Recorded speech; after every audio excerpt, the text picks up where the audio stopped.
Assalamualaikum warahmatullahi wabarakatuh. Bagaimana kabar kalian hari ini? Semoga masih tetap semangat ya untuk belajar. Oke, hari ini di pertemuan kelima pembelajaran matematika, Buniha akan menjelaskan tentang pecahan persen dan bagaimana cara mengubah pecahan biasa ke persen dan sebaliknya.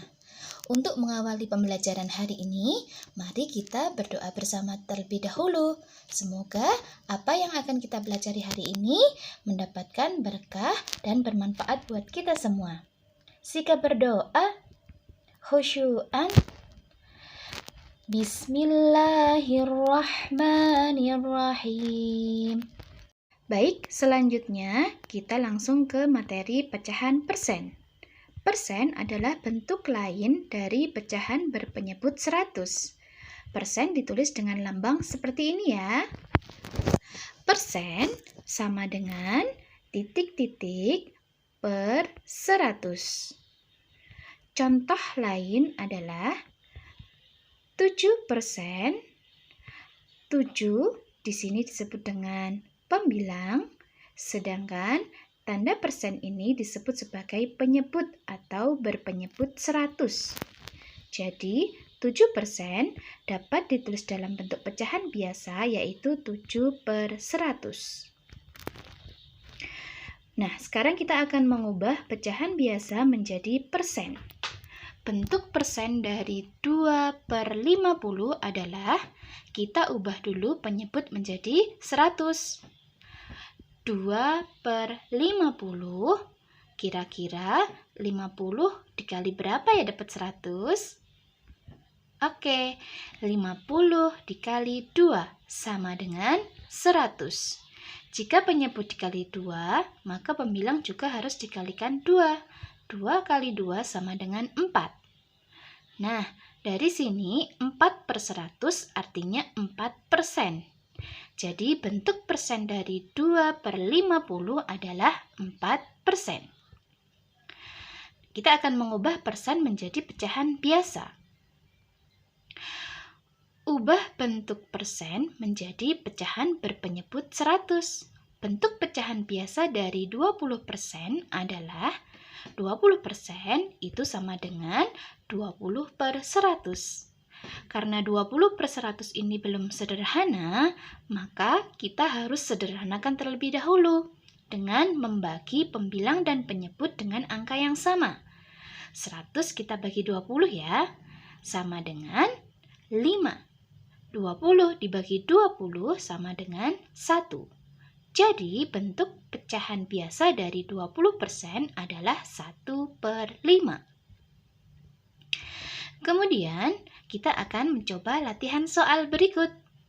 Untuk soal nomor 1, ubah pecahan 1/10 ke bentuk persen.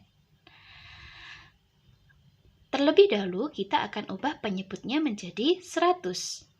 Bagaimana caranya? 10 menjadi 100, yaitu dengan dikalikan 10.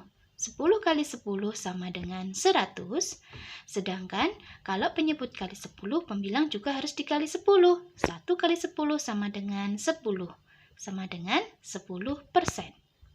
Jadi bentuk persen dari 1/10 adalah 10%. Contoh soal yang kedua yaitu 0,25 kita ubah ke bentuk persen. Langkah yang pertama, kita ubah pecahan desimal ke pecahan biasa. 0,25 artinya sama dengan 25/100. Kemudian ubah penyebut menjadi 100. Karena penyebutnya ini sudah 100, maka tidak perlu lagi diubah ya. Jadi 25/100 sama dengan 25%. Contoh soal yang ketiga. Ubah 15% ke pecahan biasa. Nah, 15% di sini artinya 15/100.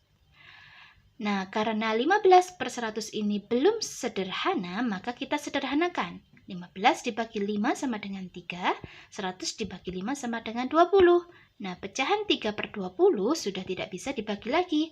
Maka hasil dari 15% adalah 3 per 20. Kemudian contoh yang keempat. Ubah 35% ke pecahan desimal. 35% itu artinya sama dengan 35 per 100.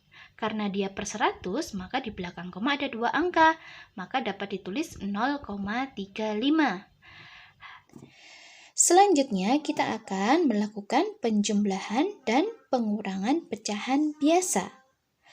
Untuk penjumlahan dan pengurangan pecahan biasa, di sini berpenyebut sama ya.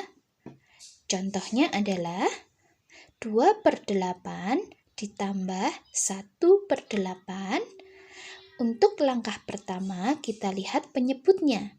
Jika penyebutnya sudah sama, maka langsung saja kita tulis sama dengan per 8.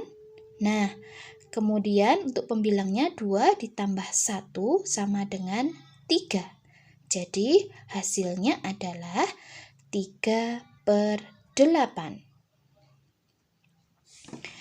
Kemudian untuk pengurangan pecahan biasa berpenyebut sama, contohnya adalah 9 per 10 dikurangi 6 per 10. Sama seperti halnya penjumlahan, karena penyebutnya sama, langsung saja kita tulis per 10, kemudian pembilangnya 9 dikurangi 6 sama dengan 3. Jadi hasil dari 9 per 10 dikurangi 6 per 10 sama dengan 3 per 10. Nah, demikian tadi materi pembelajaran hari ini. Selanjutnya silahkan cek tugas di Google Classroom ya. Jangan lupa klik submit atau kirim. Puniha akhiri, ada kurang lebihnya mohon maaf. Wabillahi taufiq wal hidayah. Wassalamualaikum warahmatullahi wabarakatuh.